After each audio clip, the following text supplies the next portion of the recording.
Welcome to Homespun. This is a created weekly video produced by Mark DeLapp for the Bladen Journal. We bring to you guests from Bladen County for the incredible people of Bladen County. There may be information, entertainment, songs, and so much more. Be sure to tune in each week as we find the best of the best that our community has to offer. And now, your host, Mark DeLapp. Well, we're here today with kind of a legend in this area, Ron Taylor, and he's the owner of Mil Vineyard. And Ron, I want you to take us back and tell me where it all started for you. Where were you born and where were you raised? Well, this is where I was born and raised, right here. I grew up on this same dirt and land, right down the road here, just a few feet where I was born. And that house was built in the early 30s, I think. And then when I was about 11 years old, we moved here to this brick house right here at Mil Vineyard. Where we're sitting right now is where Mother's vegetable garden used to be. Okay. And it was plowed with a mule. And the last wood-fired tobacco barn that I know of in this part was sitting right out there beside the highway where they fired it with wood to cure the tobacco. Sure. Everybody in this area was tobacco farmers. Right. Did you do any cotton down here at all? We did some cotton, Because I know you get down to Bladenboro and they had the big cotton down there. People say that I can't remember, but when I was 2 or 3 years old, my mother was picking cotton, and I was in the field, and the playpen for kept me in was a bushel tub, one of these metal tubs, out in the field. So, I go back a ways right here at this area, and we grew tobacco, and we raised hogs and peanuts and farming, but Daddy was a welder. Okay. Daddy used to work back in the 30s in the Baltimore shipyard. Sure. He left when he was a teenager and went to Baltimore, and he always told me the many stories. He'd go down in the hatch of a ship, and he'd follow a rope down in the ship, and he'd sit there and weld until lunchtime, and you couldn't see a thing except what they were welding. And he'd come out for lunch, and he'd go back the rest of the day. Welding the seams in the ship. Welding. Yeah. In the ship, making ships. That's Right. And then, here when he came back home, he had the first electric welder. And there's a picture of it inside here, right down here at the old house in the backyard. And at that time, there was beginning to be a few metal implements and a few tractors in the area and that kind of thing. So Daddy was somewhat of a mechanic and a welder, and he kind of kept repairing things for the local farmers. As time went on, he got a massive Ferguson tractor dealership, and we were right here at Dublin. So now where we're living, we're on the west side of the Cape Fear River, but we're on the White Oak Telephone Exchange. And even before there was a telephone exchange in this area, my daddy put in a telephone system of his own, and that was back in the early 40s. And everybody in this neighborhood through here had one of those old crank telephones that my daddy had put in. And so, we had a big family, but what you see the results of here today is the results of a lot of different people. Sure. Big family, people wanting to see prosperity in the community and working together. And my brothers and Denise is my niece, and she's the boss today. Sure. So she looks after everything, and then we got a tremendous good staff. Right. I tell everybody that I go to Taylor Manufacturing every morning, and I stay there till I make everybody ill. Then I leave, and I come to Mil Vineyard, and I try to make this crowd ill, and then I leave here and go and start doing other things for the day. Sure. But we're very fortunate to have had the staff of people and the family that's working. We got the fourth generation of the Taylor family now. Denise is the third, and her daughter is the fourth. And of course, my wife and I, we're still very involved with all of it, and particularly the ice business that we're doing now has become a big thing as an offshoot as we diversified. Back in the 90s, early 90s, late 80s, Taylor Manufacturing had over 500 employees.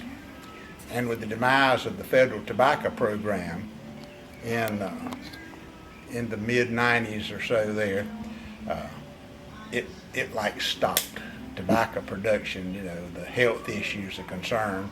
Right. There's still a lot of tobacco grown, but nothing like what used to be. Sure.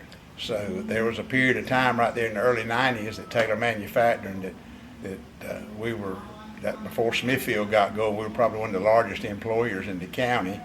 Plus, when that event took place, we had 350 people that I laid off one day. And that was a heart-wrenching, heartbreaking experience. So we had to diversify. Right, So right.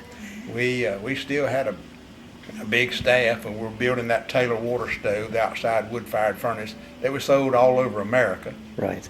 And it did real well right on up to a few years ago, and then the environmental concerns of anybody burning smoke of any shape, fashion, or form became a health issue also. So Yeah, I think I can remember that. My uncle, like I said, he ran the big hardware store up in Iron River, Wisconsin, and most of my family was up there. But what year did you get? What year were you born, Ron? Pardon me? What year were you born? I was born in 52.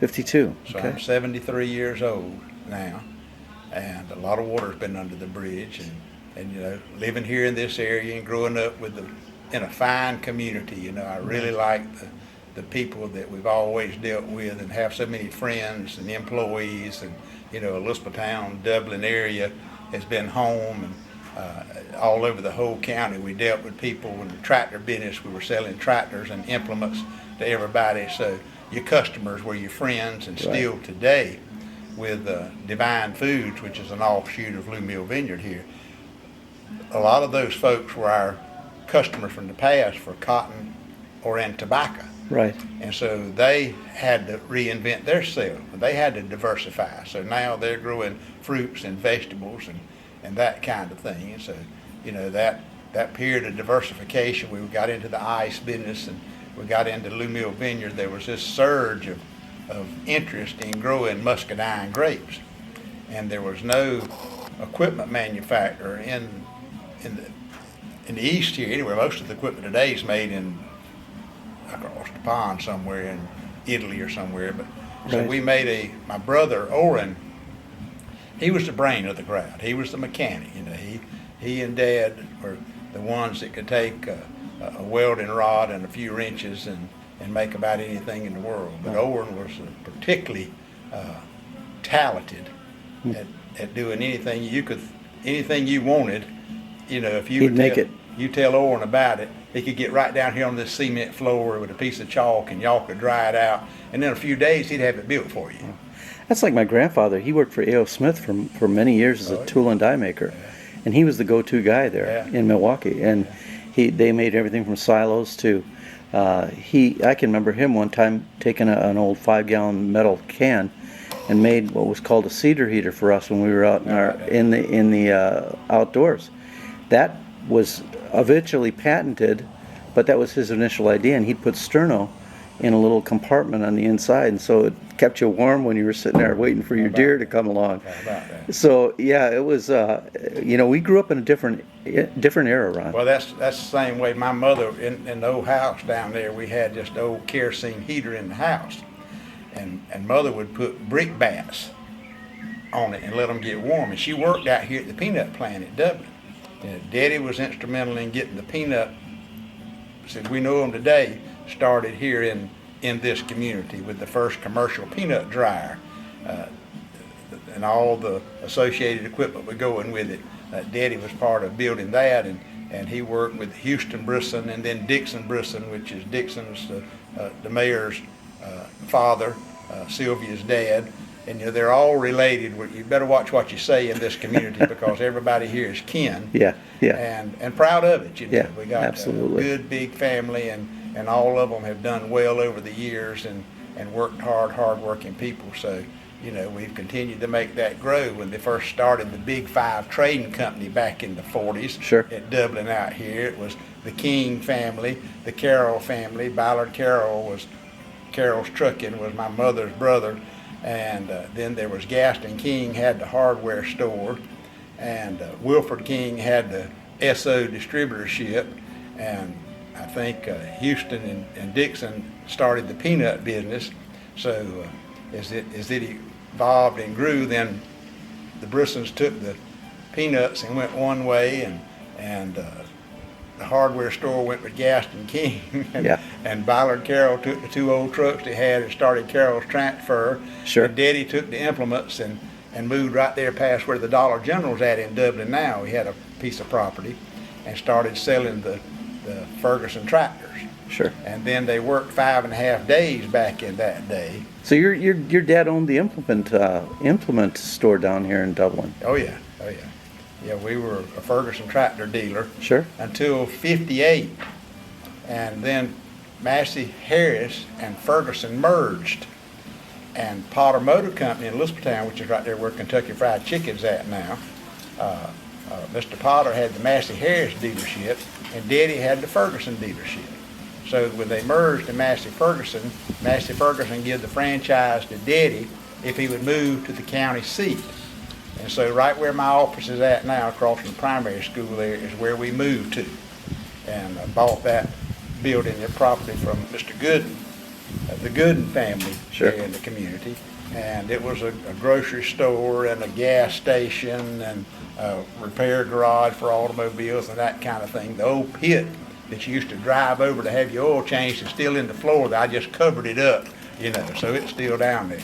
Yeah, that's the building you're in down there. That's the building we're in now. That's where my office is at. We built all that other property there on our campus. Now, where was the Taylor manufacturing plant where they manufactured the heaters and everything? Right there where my office is now, beside the Board of Education. Okay. All those buildings back there. We got 200-some thousand square feet of manufacturing facility. Nice state-of-the-art equipment with the lasers and welders and overhead cranes and all that stuff. So we literally, like I said, you could tell Orr and Taylor what you wanted, and He'd make he it for you. could make anything. I know of farmers that came in there with ideas that they wanted developed, that they thought they knew of an implement that worked, and I've seen them get down on the floor with a piece of chalk, like I said, and draw out that implement. And then, a few weeks' time, our staff, we had a great staff of engineers and people to build this equipment and know how to program all those lasers and that kind of stuff to cut it out and that kind of thing. So Lucille and Miller Taylor, they were mama and daddy to a lot of people. Matter of fact, my mother, her siblings, all but one, I think, come and live with them because their parents died early. Right. So in that little 6-room house right there was several families. The first one, I remember my mother saying now, when they first moved here from the other side of Dublin, there's an old shack right here behind this building we're sitting at now at Mil Vineyard. And that's where they raised you. That's where my oldest brother was born. Okay. Mama and Daddy, and I think it was MB and Eunice Carroll, stayed in that 2-room shack. And I hear my mother, say right now that you can look through the ceiling and count the stars, and you can look through the cracks in the floor and count the chickens under the house. So they were there several years, and then they moved down to this other house that must have been built in about 1932 or 3. Sure. And it's still there, and it's one of the properties that we fixed up, and Denise rents now along with the brick home here where I was raised. Well, it's you've always been involved. Your family has a rich history of manufacturing and providing anything that people were looking for, providing a need. And my first question is, how did we get here to Mil Vineyard, and how did we get from tobacco and peanuts to grapes? Well, again, as tobacco was a cash crop, tobacco was a money crop. Right. And as that crop evaporated, for all lack of better terms, and the federal tobacco program ceased to exist. Right. And it went to strictly a contract basis, that if you wanted to farm, you had to get a contract with one of the companies. So we had all this capability of building equipment, And you know, we were looking for things to do, to build, that we could build and sell and survive. Yeah. So there's this interest in muscadine grapes, and everybody was talking about grapes. Duplin Winery was really growing at that time, and so there was nobody that had an automatic machine for harvesting grapes. So we built a machine, Owen built a machine, took one of the old tobacco harvester frames and made a machine to harvest grapes with.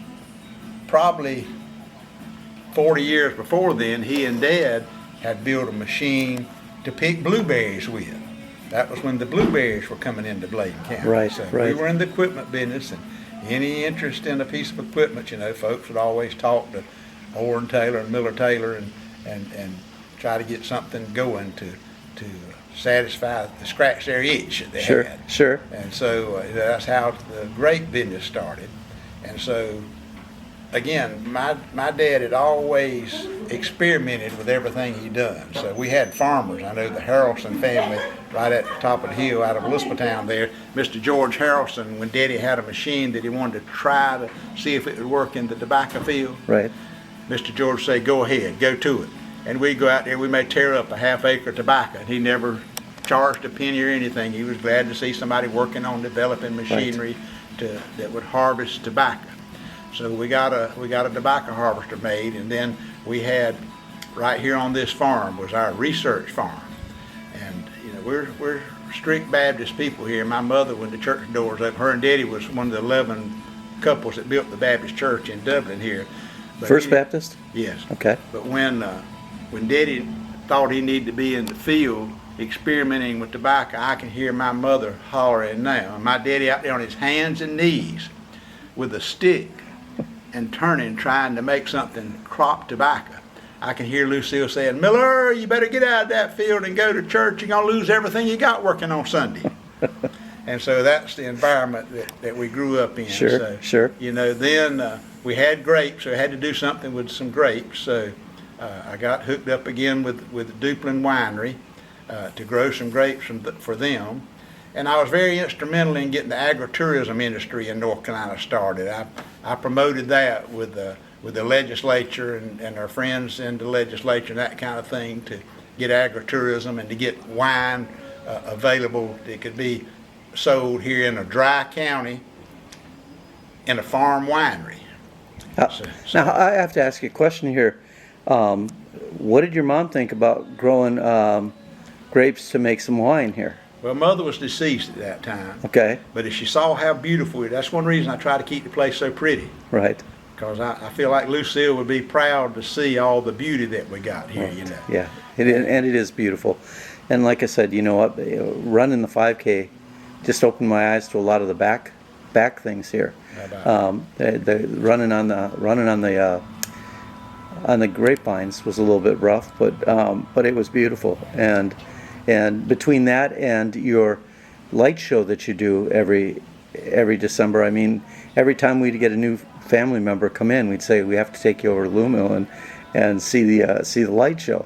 So you have diversified into something very beautiful here. Well, I appreciate it, and it's been out of necessity, trying to figure out how to pay the taxes on what the government says I own, you know, because when the tobacco went, it hurt a lot of people in this area, and it put a lot of people out of work. And you know, a lot of times it was very depressing to families that's all they'd ever done, you know.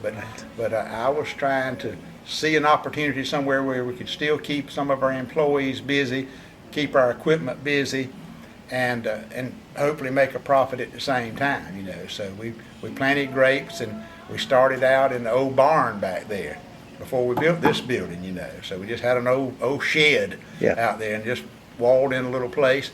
And we opened that thing. It was the most popular place in Bladen County. Everybody in Bladen County would come to Mil Vineyard to see what we had and what we were doing. The community college out here had its big annual event here for years.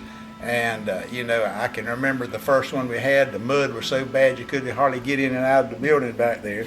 And then when we built this building right here, the president of the college was over here the day before. They were supposed to have the big event the next night. He was over here scratching his head, and I was just painting the building whether we'd have the event or not. But we did have it, and we had a tremendous crowd, and we've had tremendous crowds since then. We have weddings and parties every week, and just got a lot going on at Lou Mill. Well, I remember the first time coming to Elizabethtown when I was candidating for the position out here, and it so happened that they had the chamber event that night. So this is actually the first building that I really got a good look at How about that? in this area, and just fell in love with the people and fell in love with the area, and we just, my wife and I looked around and we were just amazed at all the things that this area had to offer.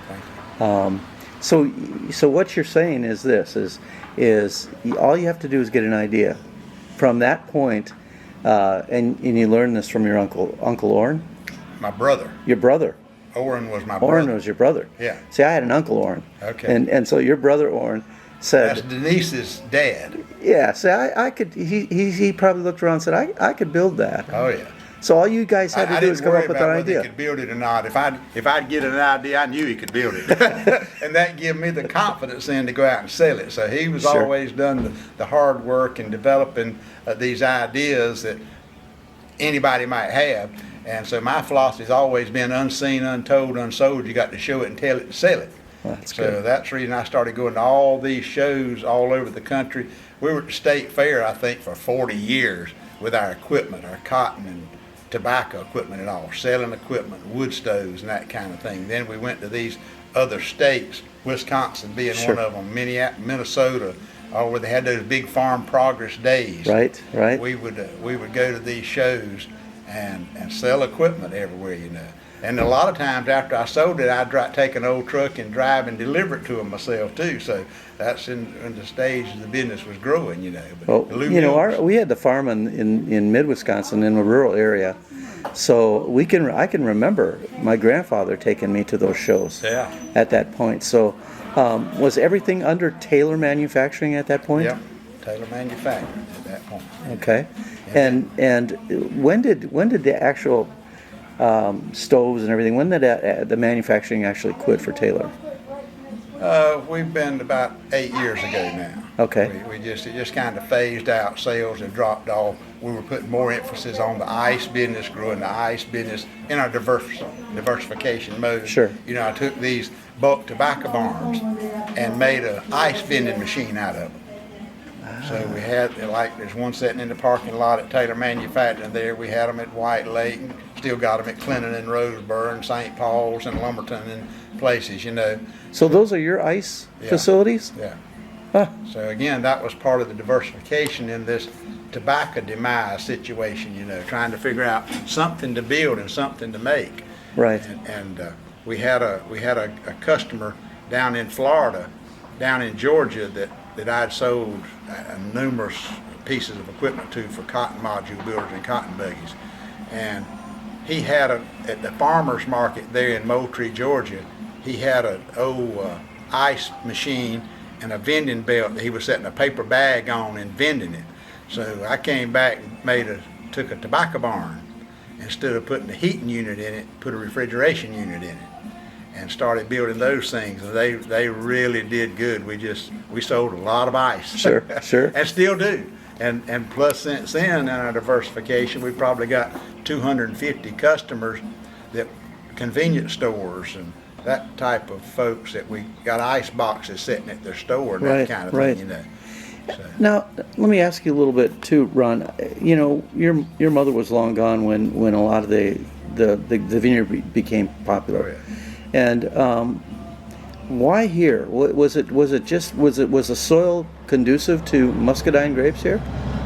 everywhere in this part of the world, anything that would grow tobacco good would grow muscadine grapes. This sandy soil, muscadine grapes love this hot, humid climate. They have to have water, need some water, so we irrigate. Everything I got is irrigated, you know. But again, they like this type of environment, this type of soil. And they grow wild and proliferately in the fields. And I remember when we were cropping tobacco right there in that field where those grapes are over there. A lot of times in the fall of the year, we couldn't wait to get to the end of the road to pick grapes out of the trees where the grapes were growing, you know. Sure. So, you know, again, it kind of evolved into things. And Lou Mill Lucille Miller was just a natural for the name of it. These 4 grapevines right here are my mother's grapevines. From the original vine. Yes. Wow. Her garden was right here where this building's at, and she had this row of grapevines right here. So this building, don't mess with my grapevines. This building is built around those grapevines. And then my son, with his architectural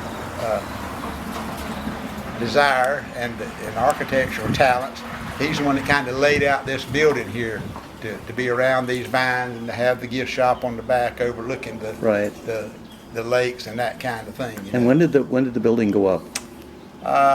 This building's been here probably 18 years now. Okay. Something like that, 17 or 18 years. Well, what a great idea to not only have the gift shop and the wine tasting room and the ballroom that's in here. I mean, it's just absolutely incredible. And now I see there's a lot more marketing going on, as far as marketing for weddings and marketing for events and yeah. We were the first in the county with used to be everybody got married in the church. Yeah. And so then that was kind of a little bit different when we started here. Now there's 8 or 10 different venues in the county, and all of them doing well. Sure. Marketing to wedding couples and parties and anniversaries and that kind of thing. Sure. We keep so much going on though. We're agritourism is a big part of our business. Another side of Mil Vineyard was Divine Foods. So. Yeah, how did that get started? Well, one of the ladies that was working for us, still works for us, she's the lady, Pam Durden, that manages the light show now. She was working here and got her to make some jelly for us. And people started buying the jelly, and then everybody wanted more jelly, and then the other grape farmers wanted somebody to make jelly for them.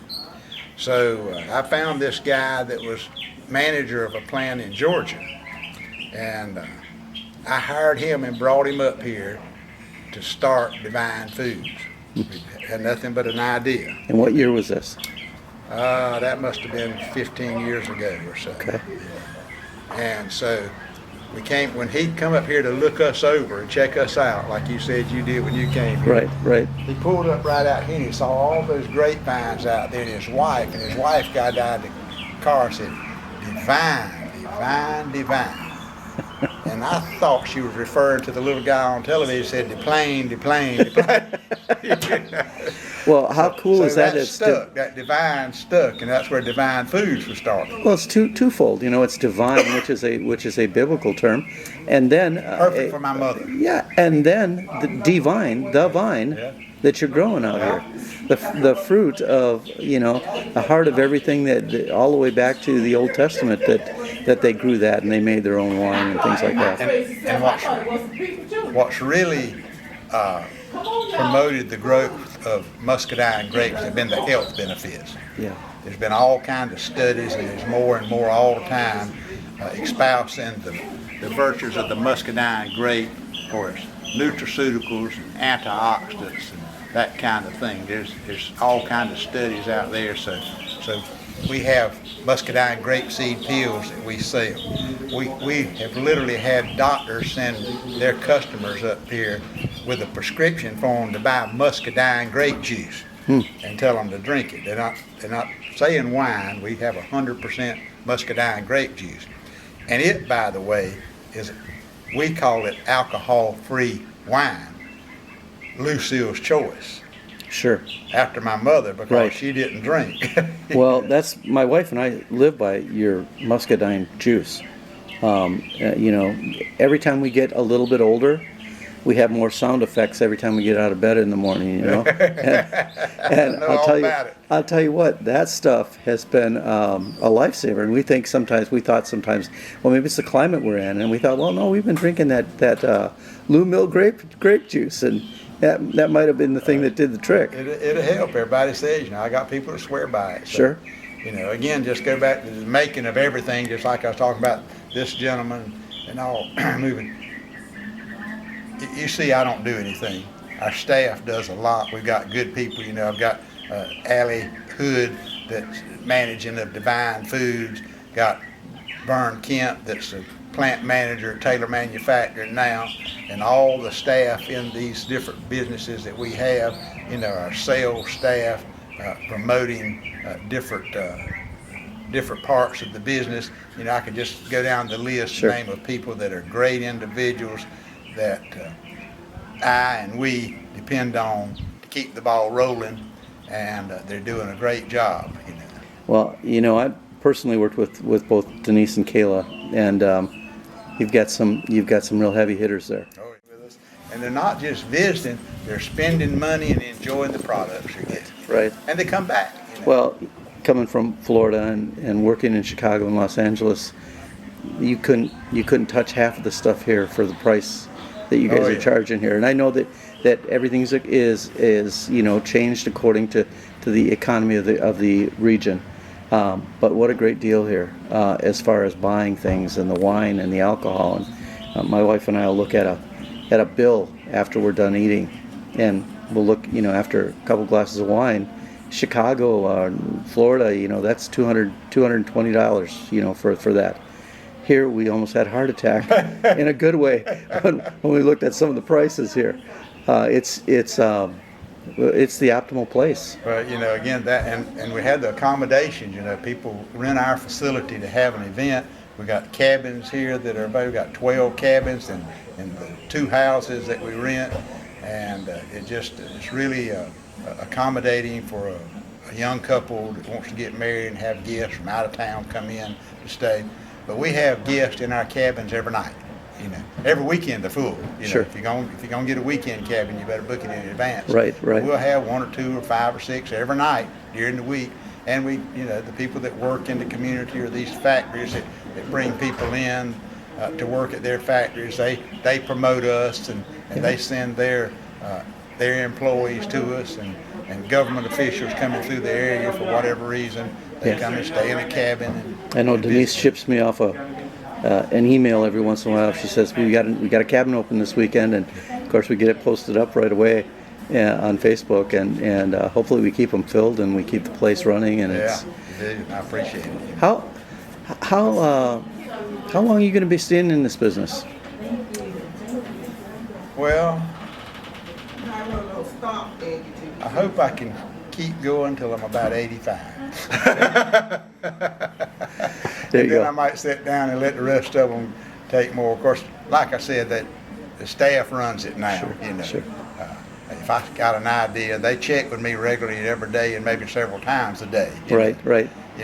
And my wife, she's making sure that she's right there every day too. So one or the other of us usually have our eyes on what's going on. Sure. But you don't have to do that with the people that we got in place. These ladies that work here in the gift shop are just fantastic, and the visiting clientele, customers, they love them. Yeah. And what's your wife's name, Ron? Vicky. Vicky. VICKI. VICKY. Why? Okay. 50-50 shot. I missed it. But yeah, Vicky and I still are very involved with it, and we're a good team because we both, if we get a chance to go do something, we both like doing the same thing. We're both hoarders and collectors, as you can see. We just we're going to auction sales. She and I, in this demise of the tobacco program, we had a big building where we were building the Taylor water stove over in Chadbourne, North Carolina. And after we closed it down and moved it back to Elizabethtown, she and I went in there and put in a big flea market. And we had a tremendous crowd every weekend at the flea market. We had bands free. We had Percy Sledge there and all kind of people just free for our customers. Sure. So we'd have just hundreds and thousands of people come to Southeast Flea Market. People after our own heart, man. Yeah. I just, like I said, growing up in the rural part of Wisconsin, those flea markets were things that, we lived for on the weekends. And my brother's got a house that it could be a museum because of all of his artifacts. I think he's got the world's largest collection of Pez. Of what? Pez, those little Pez candy dispensers. Yeah. He's got every one, I think, known to man. And you walk in and he's got the 1950s Aqua refrigerator in his kitchen with the linoleum table and the red chairs around it. And, it's just, but that's the way we grew up. And Well, you tell him I want that stuff. okay. It's right funny. I'll be going through the country sometime, and I'll see an old barn with a lot of signs on it or something. Sure. I like signs. metal signs, old sign, antique signs. And so every once in a while, got time, I'll stop, and if there's someone there, I introduce myself and get to talking and carrying on and ask them, won't sell any of those signs. No, I ain't gonna sell none of my signs. That's people got them. Sure, They sure. like them. So before I leave, I take one of my business cards out of my pocket and I hand it to them. And I say, well, give this to your wife so when you pass on, she can call me if she wants.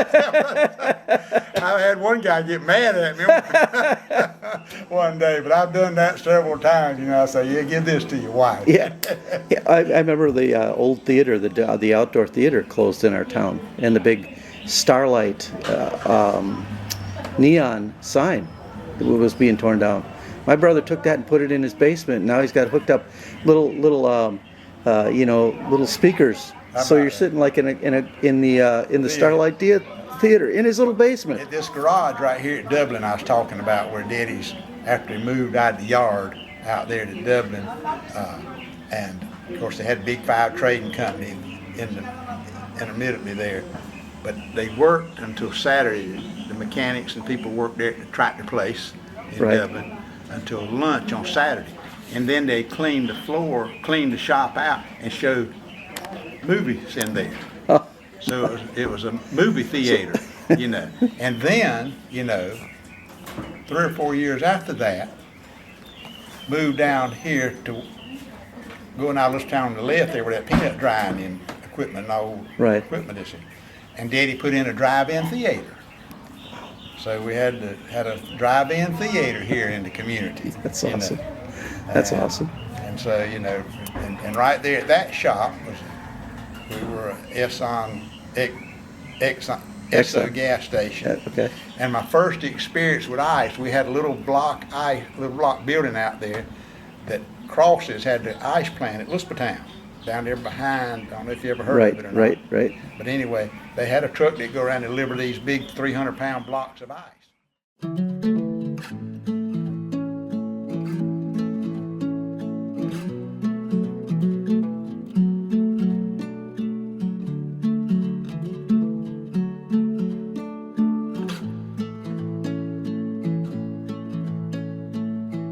We thank you again for visiting with us at Homespun. This program is a creation of Bladen Journal editor, Mark DeLapp, and is copyrighted by the Bladen Journal. If you would like more information, you can contact us at the Bladen Journal.